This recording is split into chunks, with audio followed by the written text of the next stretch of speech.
మనం ఒకటి అనుకుంటే దేవుడు ఇంకొకటి అనుకుంటాడు అనేదైతే ఇప్పుడు పర్ఫెక్ట్‌గా సెట్ అవుతుంది నేను చెప్పేదానికి.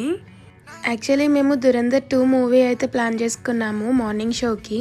మా నేహాన్ని స్కూల్లో డ్రాప్ చేసేసి మేమిద్దరం వెళ్దాము.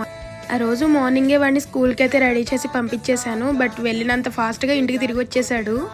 ఆ రోజు స్కూల్ హాలిడే అంట. మెసేజ్ పెట్టారు గ్రూప్‌లో. బట్ నేనైతే గ్రూప్ ఓపెన్ చేసి చూడలేదు. ఇక చేసేదేముంది వాడిని కూడా తీసుకొని అయితే మూవీకి వెళ్దామని ఫిక్స్ అయిపోయాము. మూవీ కంటే ముందైతే మేము డీమార్ట్‌కి వెళ్తాము. చూసారా బ్యాగ్ మొత్తం ఎలా ఫిల్ చేసుకున్నామో పాప్‌కార్న్‌తో. మా నేహన్ మూవీ చూసినంతసేపు అయితే ఏం డిస్టర్బ్ చేయడు. కానీ 4 అవర్స్ మూవీ అంటే పిల్లలతో కష్టం కదా అని వాడిని తీసుకువెళ్ళకూడదు అనుకున్నాము. బట్ మా ప్లాన్ అయితే రివర్స్ అయ్యి మా నేహాన్‌కి అయితే ఫేవర్ జరిగింది. మొత్తానికి వాడు కూడా థియేటర్‌కి అయితే వచ్చేసాడు మూవీ చూడడానికి. మూవీ అనేసరికి చాలా ఎక్సైట్మెంట్ ఫీల్ అవుతాడు. దేనికోసం అనుకుంటున్నారు? వాడికి ఇచ్చే పాప్‌కార్న్ కోసం.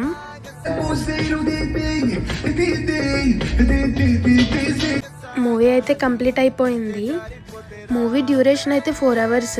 అసలు మూవీ ఎలా ఉంటుంది, బోర్ కొడుతుందేమో అనుకున్నాను మూవీ చూడకముందు. బట్ వన్స్ థియేటర్లోకి ఎంటర్ అయిన తర్వాత మూవీ స్టార్ట్ అయిన తర్వాత అయితే అసలు టైమే తెలియలేదు మూవీ ఎలా కంప్లీట్ అయిపోయిందో. మూవీలో ఒక్క సీన్ కూడా బోర్ కొట్టలేదు. మూవీ అయితే చాలా ఇంట్రెస్టింగ్గా ఉంది.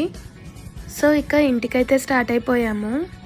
ఫైనలీ ఇంకా మన ఛానల్ని సబ్స్క్రైబ్ చేయని వాళ్ళు ఉంటే please do subscribe and thank you for watching.